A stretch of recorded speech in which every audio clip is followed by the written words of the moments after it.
Eu sou Fernanda Renz, zootecnista, doutora em zootecnia na área de nutrição de ruminantes e atualmente eu exerço a função de assessora técnica junto ao gabinete no mandato do deputado estadual por Santa Catarina, Fabiano da Luz, estando cedida da minha função de pesquisadora junto à EPAGRE Estação Experimental de Lages. E é com uma grande satisfação que eu estou aqui para conversar com você, produtor de leite, em especial no dia de hoje, sobre um tema de extrema relevância dentro das propriedades leiteiras, que é a fase de recria de novilhas. E nós iremos aprofundar nesta aula o aspecto nutrição, isto é, como que a nutrição pode impactar o desenvolvimento corporal e também a correta formação do úbere das novilhas. Então venha conosco e assista essa aula. E o que é a fase de recria? A fase de recria se inicia no momento do desmame da bezerra, que em sistemas de produção de leite mais intensivos e que não há presença do bezerro ao pé acontece aos 2 meses de idade, e ela se estende até por volta de 24 meses de idade, que é quando acontece o primeiro parto desse animal. Então nós temos um período de aproximadamente 20 meses em que nós iremos transformar uma bezerra em uma vaca. E o que nós desejamos durante essa fase é que a criação que nós proporcionarmos a esse animal permita a ela expressar a sua capacidade máxima de produção de leite que a genética dela a permite produzir. Isso é, nós não queremos que uma criação inadequada impeça essa novilha de expressar a genética que ela possui de produzir uma boa quantidade de leite quando ela se tornar uma vaca. E o que acontece muitas vezes nas propriedades é que quando a bezerra é desmamada, esquece-se um pouco dessa categoria e somente volta-se a prestar atenção nestas novilhas no momento da manifestação do primeiro cio. Só que isso é um erro muito significativo que é cometido, porque é justamente nessas fases iniciais da vida da novilha, entre 13 e 9 meses especialmente, que acontece um período muito crítico da formação do úbere da futura vaca. E nesta fase, o crescimento da glândula mamária é fortemente afetado pela nutrição. Então, erros no manejo nutricional dos animais durante esse período poderão comprometer de maneira definitiva o potencial de produção de leite da futura vaca dentro das suas propriedades. O início da vida reprodutiva de uma novilha, ele acontece no momento da puberdade, que é a manifestação do primeiro estro ou o primeiro cio desta novilha, que pode ou não ser fértil. Nesse momento, a novilha possui o que nós chamamos de puberdade fisiológica, que é quando ela tem desenvolvimento corporal suficiente para gerar uma ovulação e produzir um corpo lúteo capaz de manter a regulação hormonal de uma gestação, mas ela ainda não possui a sua maturidade sexual, que é quando ela apresenta desenvolvimento corporal suficiente para conduzir uma gestação a termo. Isso é, ela tem estrutura corporal suficiente para estar prenha e vir a parir um terneiro. E por isso que no momento que a novilha manifesta o seu primeiro cio, não é efetivamente o momento que nós efetuamos a cobertura desta novilha, porque ainda é necessário que haja um crescimento corporal. E aí, exemplificando, na raça holandês, entre a manifestação da puberdade e a cobertura, esses animais ainda precisam ganhar aproximadamente 80 quilos de peso corporal, e as novilhas da raça Jersey ainda precisam crescer 65 quilos de peso corporal. Então, leva-se um período de aproximadamente 2 até 6 meses após a manifestação do primeiro cio para que se possa efetivamente realizar a cobertura desta novilha. A puberdade, ela é influenciada pela seleção genética dos animais, isso é, existem raças mais precoces e raças mais tardias na manifestação do seu primeiro cio. Mas independente de raça, de seleção genética, a puberdade é influenciada fortemente pelo peso corporal, ou seja, as novilhas somente manifestarão o seu primeiro cio a partir do momento que elas tiverem um determinado peso corporal condizente com a sua raça, tá? Isso de modo geral nas raças leiteiras, aí não falando de bovinos de corte, acontece quando as novilhas possuem entre 45% e 50% do seu peso corporal adulto. E isso quer dizer que se nós tivermos raças de maior peso corporal adulto dentro das nossas propriedades, que as novilhas precisarão ter pesos corporais mais elevados para a manifestação do seu primeiro cio. Em função das novilhas serem uma categoria que está gerando uma despesa alta em sua criação, aproximadamente 20% dos custos de uma propriedade são com a criação das novilhas, e também por elas somente começarem a gerar receitas dentro da propriedade a partir do momento que elas iniciarem a sua primeira lactação, muitas propriedades adotam programas de crescimento acelerado dos animais, que é fornecer uma dieta com uma concentração de energia alta, que permite a esses animais crescerem uma quantidade alta de peso diariamente, que vai fazer com que elas manifestem a sua puberdade mais cedo e, consequentemente, nós temos essa cobertura da novilha e o primeiro parto também mais cedo. Mas isto não é recomendado, como a gente vai ver na sequência desta aula, porque nós podemos comprometer o crescimento de tecido secretor no interior da glândula mamária. Esse trabalho científico demonstra claramente esse efeito da taxa de ganho de peso diário sobre a antecipação da manifestação do primeiro cio em novilhas. Aqui no eixo X, nós temos o ganho médio diário em gramas, de 450 até 840. No eixo Y, nós temos a idade, a puberdade em meses, variando de 9 até 21. E no eixo Z, nós temos o peso, a puberdade em quilogramas. Quando nós observamos nessa primeira linha, que é o ganho médio diário, nós verificamos que o grupo de novilhas que recebia uma dieta que as permitia crescer 450 gramas por dia, levaram em torno de 17 meses para manifestar a puberdade. E à medida que foi aumentado o crescimento diário, reduziu essa idade, como por exemplo esse grupo que ganhava aqui 840 gramas por dia, manifestou o primeiro cio aos 9 até 10 meses de idade. Mas quando nós viemos para essa segunda linha, que é o peso corporal, nós verificamos que, independente do ganho médio diário, o peso com que os grupos de novilhas manifestaram a puberdade foi semelhante, em torno aí de 270 kg de peso corporal. Isto é, nós não conseguimos mexer no peso corporal para a puberdade, mas sim na idade, reduzindo ou retardando essa idade da manifestação do primeiro cio. Então, se nós seguíssemos nesse raciocínio, se alimentássemos esses animais para um ganho de peso diário de, por exemplo, 1 quilo, nós poderíamos ter novilhas entrando em cio antes dos 9 meses de idade. E sim, isso é possível, mas não é recomendado, porque promovendo esse rápido crescimento, nós temos um encurtamento de uma fase do crescimento da glândula mamária que acontece antes da puberdade. E muitas estruturas que são fundamentais para a formação de um úbere de qualidade podem se formar de modo insuficiente, como, por exemplo, o sistema vascular e os dutos condutores do leite no interior do úbere. Bom, e quais que são, então, os objetivos do desenvolvimento corporal durante a fase da recria? Nós queremos que as novilhas tenham a sua primeira cobertura entre os 13 a 15 meses de idade, quando elas apresentarão por volta de 55% do seu peso corporal adulto. Isso na raça holandesa acontece entre 340 até 380 quilos de peso vivo e na raça Jersey com aproximadamente 240 quilos de peso corporal. E que elas tenham o seu primeiro parto entre 22 a 24 meses de idade, quando elas terão que ter aproximadamente 82% do seu peso corporal adulto, o que novamente na raça holandesa acontece com aproximadamente 550 quilos de peso vivo, e na raça Jersey com aproximadamente 360 quilos de peso corporal, isso em sistemas onde há criação com suplementação, mas à base de pasto, não naqueles sistemas de produção com uso intensivo de concentrado, aí os pesos corporais são maiores. E vale relembrar que cada raça possui um peso específico para a cobertura e também para o parto desses animais, peso no momento destas etapas. Esse é, então, o primeiro aspecto que nós queremos gerenciar e precisamos gerenciar durante a fase de recria, que é as metas de desenvolvimento corporal.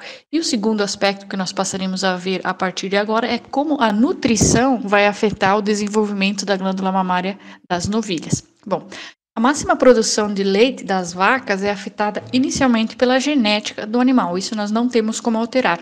E num segundo momento, nós temos os fatores do ambiente, que são separados em fatores reversíveis e irreversíveis.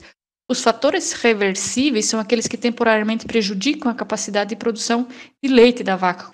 Por exemplo, nós temos a nutrição, um desbalanço temporário, a sanidade não está adequada, essa vaca está com alguma doença, o ambiente, por exemplo, uma temperatura muito alta, todos esses fatores, eles prejudicam a produção de leite da vaca, mas eles podem ser corrigidos e esse animal vai voltar a ter o seu máximo potencial genético de produção de leite.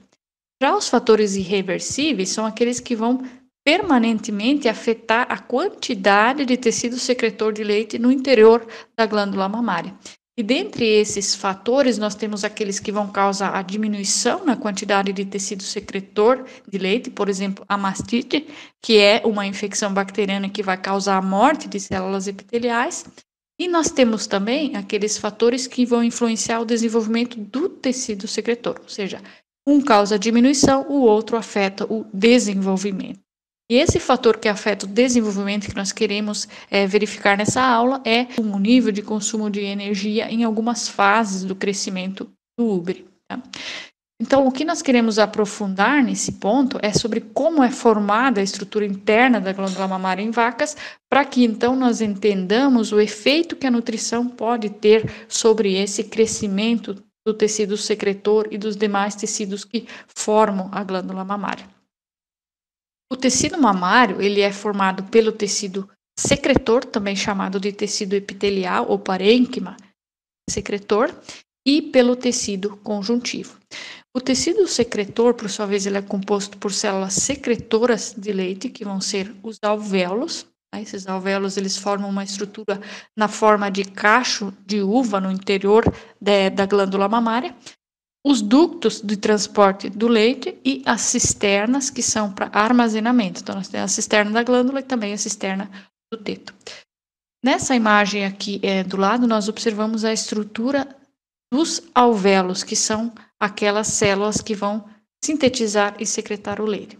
Então, os alvéolos, eles formam estruturas circulares, com o seu interior oco, e o que rodeia esta célula é uma camada de células epiteliais, aqui demonstradas em azul, que vão ser as que efetivamente têm capacidade de captar os nutrientes da circulação sanguínea, modificar esses componentes em componentes do leite e ejetar o leite para dentro desta célula, aqui para dentro do lúmen dessa célula, que nada mais é que o oco dos alvéolos, e esse leite vai fluir através dos ductos para o interior da cisterna da glândula e também da cisterna do teto. Tá? E cada alvéolo é conectado aos vasos sanguíneos, que vão ser quem vai trazer os nutrientes até essas células sintetizadoras e secretoras do leite. Nós observamos nessa imagem a presença do sistema arterial aqui em vermelho, trazendo os nutrientes da circulação sanguínea, e a presença do sistema venoso em azul, que é quem vai fazer a drenagem de resíduos do metabolismo das células da glândula mamária, tá? E todo esse tecido secretor, ele vai crescer no meio de um tecido conjuntivo, que é quem vai dar suporte ao mesmo, e esse tecido conjuntivo é formado majoritariamente por tecido adiposo denso. Ou seja, se não houvesse um tecido que segurasse as estruturas do parênquima secretor, ele não teria aonde se apoiar dentro da glândula mamária. Por isso a presença desse tecido conjuntivo, tá? E aqui a gente consegue observar que os vasos sanguíneos, o sistema linfático e os nervos, eles têm ligação direta com o parênquima secretor, mas eles fazem parte do tecido conjuntivo. Nessa próxima figura aqui, nós podemos observar esse arranjo que existe do tecido mamário. Nós temos o tecido epitelial secretor, que é composto pelos alvéolos, essas estruturas circulares que nós observamos aqui, os ductos se ligando a cada um desses alvéolos e as cisternas da glândula e também do teto. Isso aqui é uma peça de anatomia utilizada em aulas de anatomia, não é uma glândula mamária real, mas ela se assemelha muito a uma estrutura real. Então, nós vamos observar a presença de inúmeros buraquinhos aqui, que é cada um dos ductos que vai se ligar a um alvéolo, tá? E também a presença da glândula, das cisternas, que são relativamente grandes, ocupam um espaço grande dentro da glândula mamária. E o tecido conjuntivo que nós conseguimos observar aqui é o tecido adiposo denso, representado por toda essa massa rósea aqui, tá? No momento do parto, na glândula mamária já em lactação, nós podemos observar que o parênquima mamário, que é todo o tecido mamário, consiste de aproximadamente 40 até 50% de células epiteliais, que são os alvéolos e as cisternas, 15 a 20% de lúmen de cada alvéolo, aproximadamente 40% de tecido conectivo ou conjuntivo, praticamente nada de presença de células de gordura na glândula mamária. Mas por que é tão importante que o produtor conheça a estrutura do órgão que produz o leite? Porque existem fases do crescimento da família nas quais nós vamos poder, através do manejo nutricional proporcionado, estimular o crescimento maior de tecido adiposo no interior da glândula mamária. E, de fato, não é isso que nós queremos, nós não objetivamos isso, né? Nessa imagem são demonstradas as fases do crescimento da glândula mamária e como elas se encaixam dentro das etapas do crescimento das novilhas. Então, o desenvolvimento da glândula mamária, ele se inicia já na fase fetal, do desenvolvimento da bezerra, com a formação das estruturas básicas do útero. Então, no momento do nascimento, o formato externo da glândula mamária já está completamente formado, como nós podemos observar numa bezerra. Mas internamente essas células ainda são muito rudimentares, ou seja, elas precisam crescer tanto em volume e algumas em número. E esse crescimento completo da glândula mamária, ele se encerra no momento do parto e ele se dá ao longo de toda a fase do início da vida da bezerra, desde o nascimento até esse momento do primeiro parto. No momento do nascimento, então, nós temos um sistema ainda muito restrito de ductos ligados à cisterna da glândula, a presença das tetas externamente, o tecido conjuntivo e o sistema vascular, eles já estão, em boa parte, formados, mas uma coisa que precisa ser prestado muita atenção é que, nesse momento do nascimento, ainda não há presença nenhuma de alvéolos, ou seja, não há presença de tecido secretor de leite no interior da glândula mamária. E nos dois primeiros meses de vida da bezerra, somente o tecido conjuntivo vai se desenvolver. Não haverá crescimento do tecido secretor. A partir do terceiro mês de vida até a manifestação da puberdade, por volta aí dos 9 até 11 meses de idade, vai se iniciar uma fase de crescimento alométrico, que é quando a glândula mamária vai crescer 3 vezes mais rápido do que o corpo do animal. E nós vamos voltar a ter esse crescimento alométrico lá nos 2/3 finais da gestação. Essa primeira fase de crescimento alométrico é invisível. Internamente, a glândula mamária da bezerra, da novilha, está se desenvolvendo, mas externamente isso é pouco visível. E nessa segunda fase de crescimento alométrico lá da gestação, é chamado de visível, porque há o crescimento interno e externamente nós conseguimos verificar um aumento do volume da glândula mamária.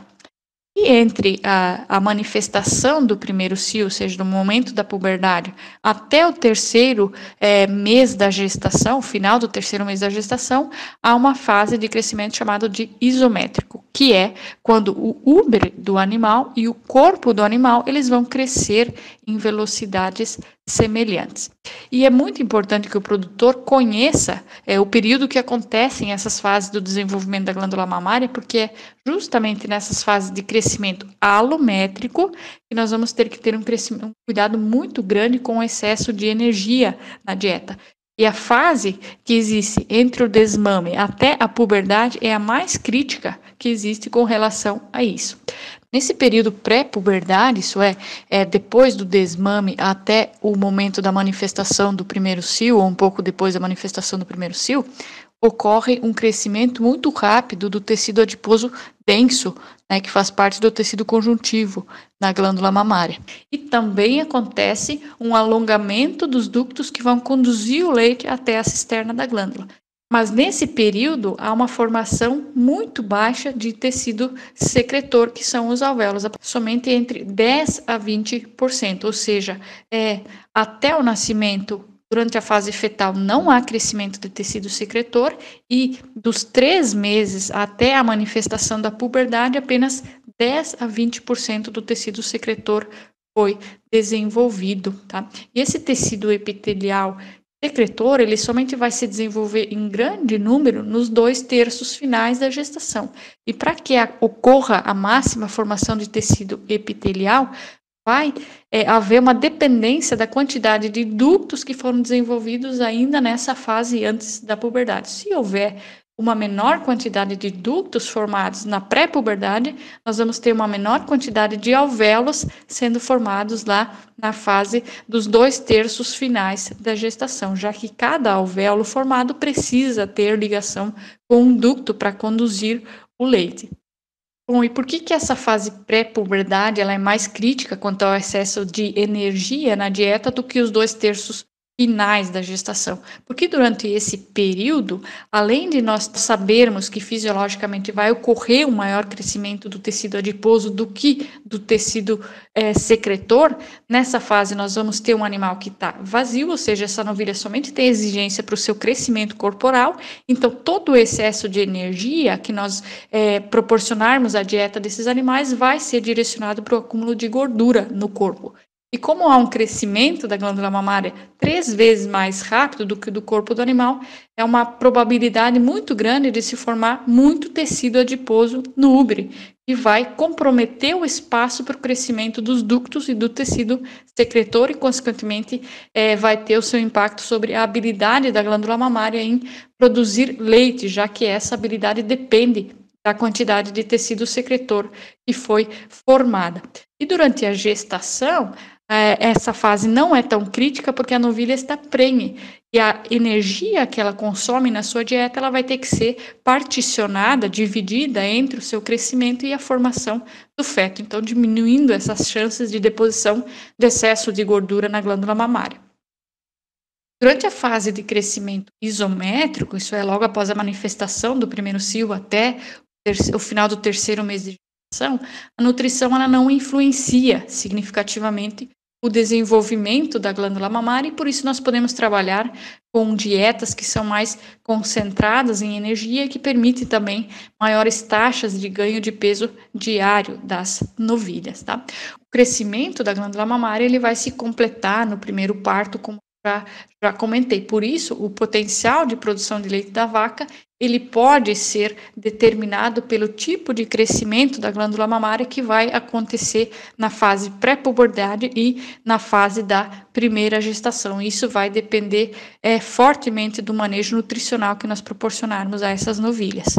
E como que nós vamos proceder, então, com a alimentação na fase da recria? Primeiro, nós devemos separar as novilhas em grupos, porque a gente já viu que existem fases de crescimento fisiológico e também de desenvolvimento da glândula mamária que precisam ser observadas. Então, o primeiro grupo que nós podemos separar são as novilhas em pré-puberdade, na qual existe aquela fase de crescimento alométrico invisível da glândula mamária. Um segundo grupo, as novilhas em reprodução, ou seja, aquelas que já manifestaram a sua puberdade e estão cobertas até 4 meses de gestação, onde há aquela fase de crescimento isométrico, que nós não precisamos ter tanta atenção quanto à dieta. Um terceiro grupo de novilhas prenhes do 4º mês de gestação até o momento do parto, porque novamente nós voltamos a ter aquela fase de crescimento alométrico visível da glândula mamária. E por último, o grupo de novilhas pré-parto, que são aquelas no 9º mês de gestação, porque esses animais precisam ter uma atenção especial para que a gente consiga ter o atendimento das exigências em função da redução da capacidade de consumo que vai acontecer nessa fase da gestação. Depois que nós separamos as novilhas em grupos, nós vamos ter que observar que a nutrição proporcionada a esses animais esteja em determinadas faixas de ganho de peso de acordo com a fase fisiológica do crescimento e também do desenvolvimento da glândula mamária que elas se encontram. Então, o que nós desejamos como ganhos de peso diário recomendados em novilhas? Para a raça holandês, na fase pré-puberdade, ou seja, do desmame até o aparecimento do primeiro cio, nós vamos alimentar esses animais com uma dieta que não permita que elas ganhem mais do que 700 gramas por dia. Já da puberdade até o início do 4º mês de gestação, nós podemos deixar em aberto, ou seja, a nutrição não tem uma influência tão grande nessa fase e é possível que as novilhas ganhem uma maior quantidade diária de peso. E dos 4 aos 8 meses de gestação, novamente nós vamos voltar a restringir o ganho médio diário dessa raça a, no máximo, 700 gramas por dia. Para a raça Jersey, que é uma raça de tamanho menor, nós temos que trabalhar do desmame até a puberdade com um máximo de ganho diário de 500 gramas. Da puberdade até os 4 meses de gestação, nós novamente podemos deixar em aberto, e dos 4 a 8 meses de gestação, nós voltamos a trabalhar com um nível de ganho de peso diário mais baixo, por volta de 400 até 500 gramas por dia, no máximo também. E no último mês de gestação, como já comentado, é uma fase especial que nós temos que providenciar a alimentação de acordo com as exigências nutricionais, tanto para o crescimento do feto como para o desenvolvimento da novilha. Então, essa aqui, ele é um slide extremamente importante, porque ele estabelece os limites de ganho de peso para que nós consigamos atingir as metas de formação adequada do útero sem comprometer o potencial de produção de leite da vaca na vida futura. Depois do desmame da bezerra, até por volta de 6 meses de idade, nós iremos trabalhar com uma quantidade de concentrado na dieta por volta de 2 a 3 quilos por dia. Por que é importante que nós trabalhemos com essa quantidade mais alta de concentrado nessa fase do que nas fases seguintes? Porque logo após o desmame, o tamanho relativo que tem os órgãos digestivos da bezerra ainda, eles não vão comportar um consumo de forragem adequado para sustentar o crescimento desse animal. Então, é necessário que ele obtenha uma parte da sua exigência de energia de proteína a partir do concentrado.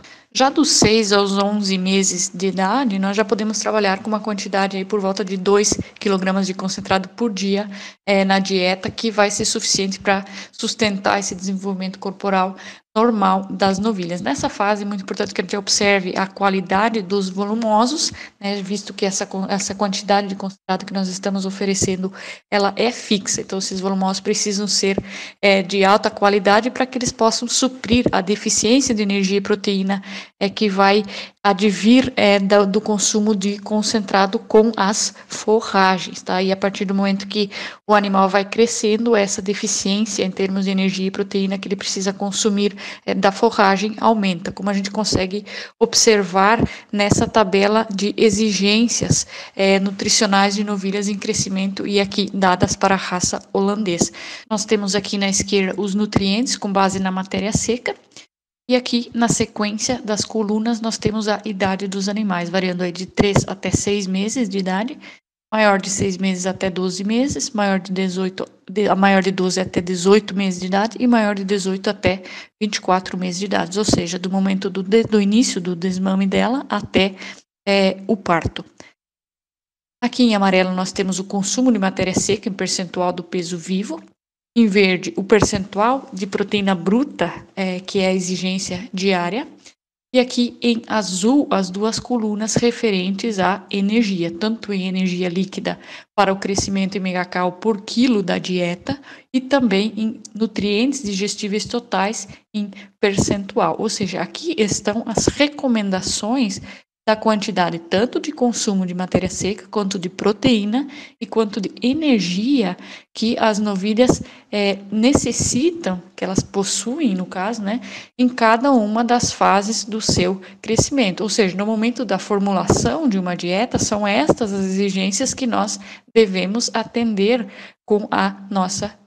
E aqui embaixo na tabela nós temos a evolução da exigência diária, tanto de energia quanto de proteína, a partir do momento que ocorre o aumento no peso corporal dos animais. O que eu quero chamar a atenção é para o seguinte: a exigência diária de NDT, vista em azul, né, nesta parte de baixo aqui da tabela, ela vai aumentando a partir do momento que o animal aumenta o seu peso corporal. Sim, ele está com maior tamanho corporal, ele precisa uma quantidade maior de energia diariamente para se manter. E como nós fixamos a quantidade de concentrado que nós iremos fornecer na nossa dieta em 2 quilos, a quantidade de energia que esse concentrado consegue oferecer, ela é fixa, independente do peso do animal. E isso representa que o déficit de energia que ocorre em um animal que tem 100 quilos, ele vai ser menor do que um animal, por exemplo, que vai ter uma novilha que vai ter 400 quilos. Isso quer dizer que a partir do momento que ocorre o aumento do peso corporal das novilhas, a quantidade de nutrientes que elas precisam obter a partir das forragens da dieta é maior, porque nós estamos fixando a quantidade de concentrado em 2 quilos. Então, é preciso ter bastante atenção ao atendimento das exigências desses animais. Já a partir da puberdade até o terço final da gestação, nós vamos verificar se é necessário efetivamente fornecer concentrado. Nessa fase, o tamanho dos órgãos digestivos já está completamente desenvolvido e a capacidade de ingestão dessas novilhas já é mais elevada. No terço final da gestação, nós temos que cuidar com uma alimentação muito energética para que essa novilha não venha a parir muito gorda e também porque nós temos aquela questão do crescimento alométrico visível da glândula mamária, tá? E um aspecto que nós devemos sempre ponderar é que o fornecimento de concentrado ele é fixo, mas nós devemos observar que ele seja de acordo com o ganho de peso e também com o score de condição corporal das novilhas, porque pode ocorrer que esses 2 quilos sejam suficientes ou que eles sejam demais para atender aquele ganho de peso corporal que é recomendado nas fases de crescimento durante a recria.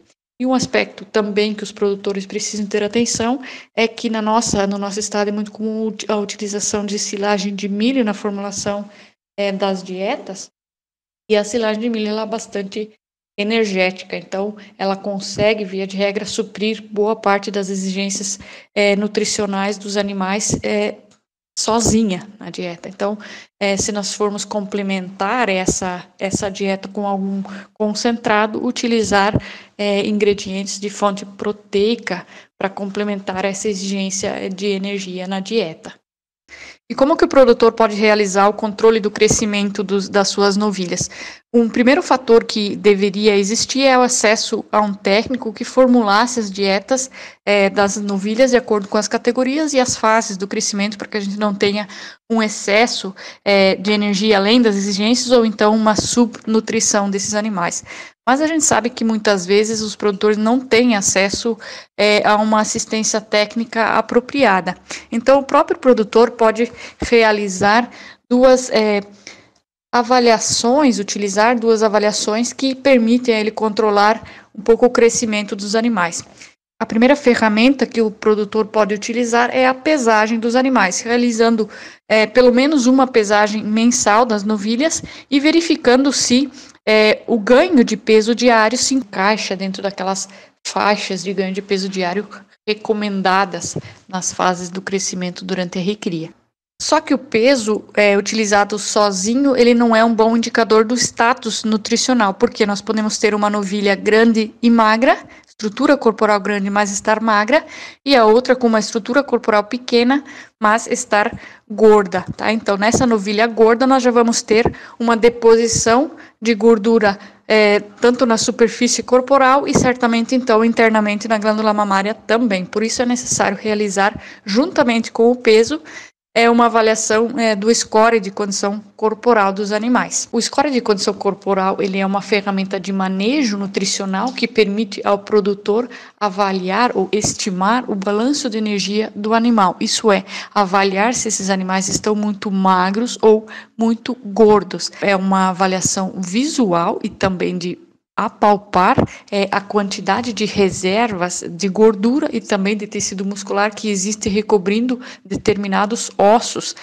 do animal, especialmente ossos da região pélvica da novilha ou da vaca e também da coluna vertebral. Um aspecto bastante importante dessa ferramenta de manejo é que ele não é afetado pelo tamanho corporal, assim como também não é afetado pelo enchimento do trato digestório ou por exemplo, uma prenhez, como o peso corporal, ou seja, a pesagem dos animais é. Eu não vou me aprofundar aqui nesta aula com relação ao score de condição corporal, porque exige um tempo maior para a explicação dos pontos corretos da avaliação visual e de apalpação no animal, mas nós temos hoje no mercado um dispositivo que foi criado pela Embrapa que facilita muito a vida do produtor na realização, no momento da realização do score de condição corporal. Esse dispositivo ele se chama VetScore.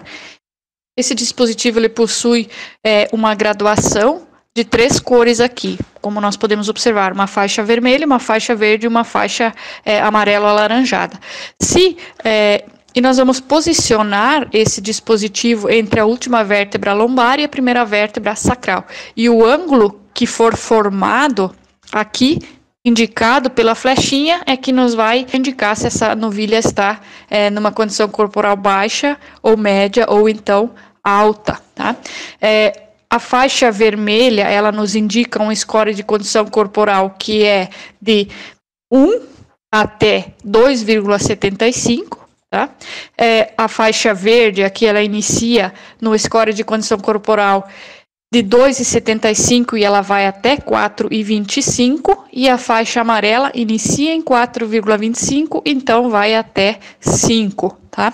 Então, a posição que nós queremos aqui é que essa novilha esteja na condição verde, só que como essa faixa verde vai de 2,75 até 4,25, nós precisamos olhar as tabelas de recomendação de score corporal de acordo com a idade das novilhas, porque, por exemplo, a condição 4,25 ela já é acima da recomendada desde o momento do desmame até o parto. Em nenhum desses momentos nós vamos ter uma recomendação de score de condição corporal 4,25. Então, tem que, apesar de ele ser um dispositivo muito prático, é preciso prestar atenção em qual ponto da faixa verde nós vamos situar os nossos animais. Eu fiz uma simulação de crescimento para a raça holandês e outra para novilhas da raça Jersey, para que nós consigamos atender as metas de cobertura entre 13 e 15 meses de idade da novilha, mas também atendendo os objetivos de ganho de peso diário para ótima formação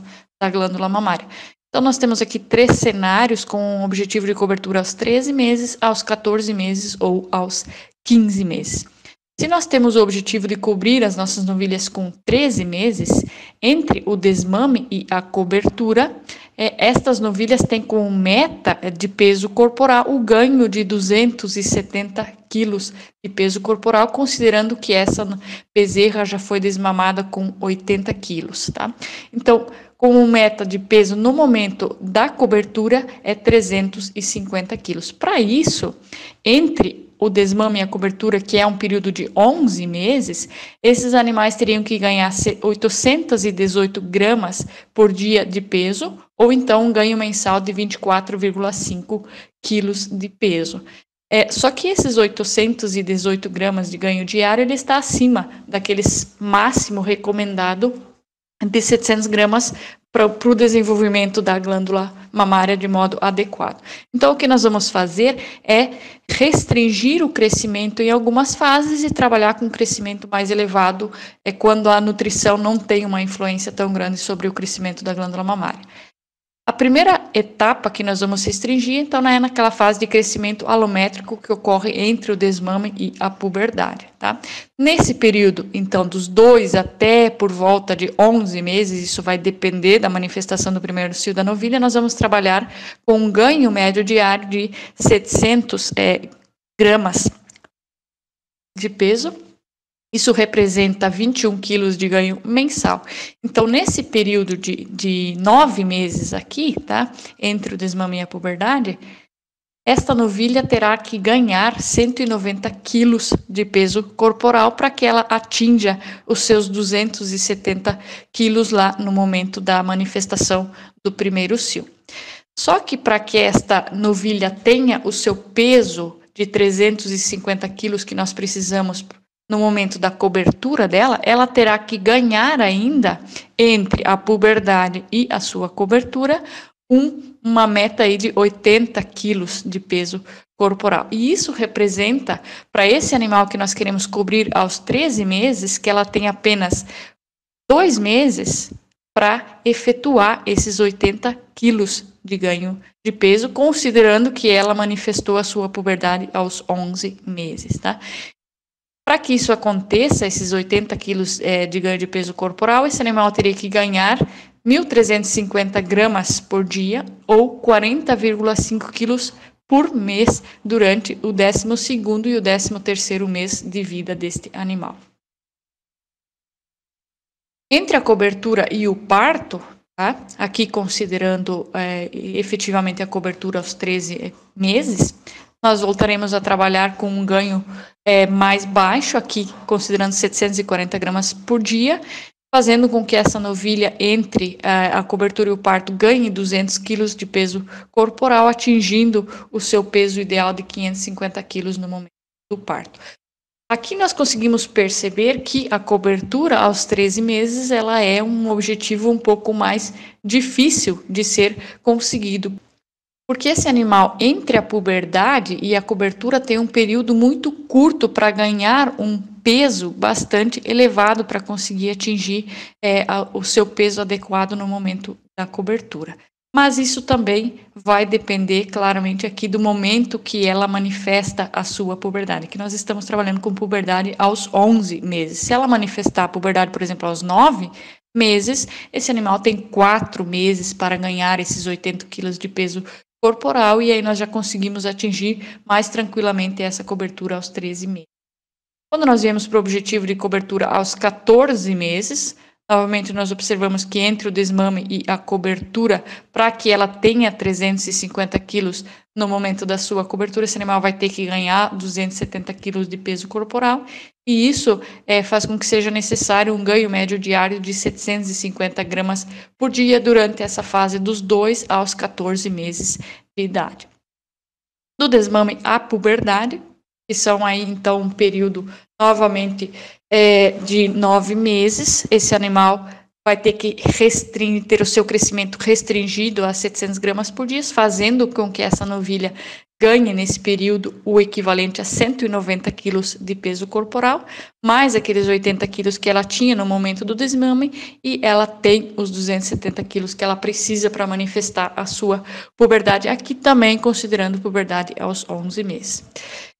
Da puberdade, do início da manifestação do primeiro cio até a cobertura, nós teremos que trabalhar com um ganho médio diário de 900 gramas por dia para que ela complete aquele ganho de peso de 80 quilos para ter os 350 quilos no momento do parto. E, novamente, da cobertura até o parto, nós trabalhamos com ganho de peso diário inferior, aqui 740 gramas por dia, e ela vai atingir, nesse período de 9 meses, os seus 550 quilos no momento do parto.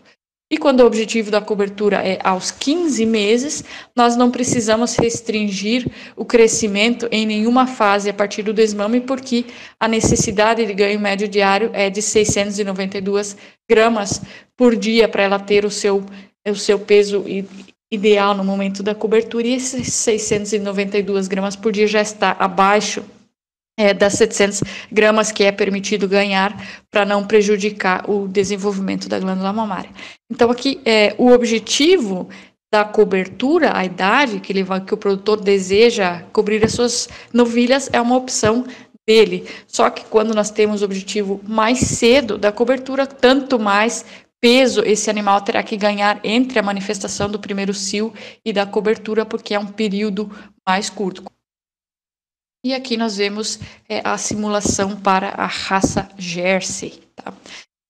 Esse animal, novamente, entre o desmame e a cobertura, se nós objetivamos cobri-lo aos 13 meses, teria que ter um ganho médio diário de 606 gramas por dia para atingir a meta de 250 quilos no momento da cobertura, mas isso está acima do recomendado para a raça Jersey, que é de 500 gramas de ganho diário entre o desmame e a manifestação do primeiro cio. Tá? Então, nós vamos novamente restringir aqui entre o desmame e a puberdade o crescimento a 500 gramas por dia. Esse animal, nesse período, ganhará o equivalente a 135 quilos de peso corporal, associado aos 50 quilos que ele já tinha no momento do desmame, atingirá a sua meta de peso de 180 quilos no momento da manifestação do primeiro cio. Entre a manifestação do primeiro cio e a cobertura, esse animal terá que ganhar 65 quilos de peso corporal. E isso equivale a esta novilha, se o objetivo de cobertura for aos 13 meses e a puberdade aos 11 meses, que ela ganhe nesses 2 meses subsequentes à manifestação do primeiro cio, o equivalente a 1,83 quilos por dia ou 32,5 quilos por mês. Tá? Isso também é bastante elevado para um animal que tem a aptidão para a produção de leite e não para a produção de carne. Tá? Novamente, que o objetivo de cobertura aos 13 meses é mais difícil de ser atingido. Da cobertura ao parto, nós vamos restringir o crescimento novamente, aqui trabalhando com 407 gramas por dia, e esta novilha irá atingir os 360 quilos desejados no momento do parto. Quando nós observamos o objetivo de cobertura aos 14 meses e aos 15 meses, nós verificamos que aqui nós praticamente não precisamos restringir o crescimento em nenhuma das fases, porque esses ganhos já estão muito próximos daqueles recomendados. Aqui aos 14 meses, ela teria que ganhar do desmame e a cobertura 556 gramas por dia, e no objetivo de cobertura aos 15 meses, entre o desmame e a cobertura, um ganho médio diário de 512 gramas por dia para atingir as metas subsequentes de peso recomendadas aí em cada fase. Bom, pessoal, era isso que eu tinha para conversar com vocês. Eu espero que essa aula tenha contribuído de maneira positiva para o desenvolvimento dessa atividade dentro das propriedades de vocês. O meu muito obrigada e tenham todos um bom dia.